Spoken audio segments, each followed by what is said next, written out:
If x y is equal to 1, x और y की ratio है 1:3, then find the value of 7x + 3y ratio 2x + y। हम suppose करते हैं कि x is equal to 1k and y is equal to 3k, जो ये ratio दी गई है। k हमने अपनी तरफ से सपोज किया, क्योंकि x ऑलरेडी यूज़ हो रहा था, इसलिए हम कोई भी नंबर x और y में से सपोज नहीं करेंगे, इसके बजाय हमने k सपोज कर लिया। x is equal to 1k और y is equal to 3k।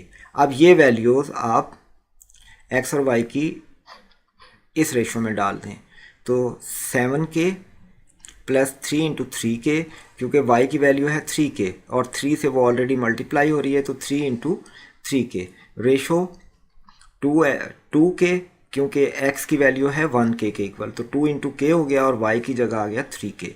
इनको हम सॉल्व करते हैं तो ये 16k 5k हो गया, k से k कैंसिल हो गया, तो आपके पास 16:5 की रेशो बचती है, जो कि ऑप्शन सी में दी गई है। इसलिए इस क्वेश्चन का करेक्ट आंसर है ऑप्शन सी।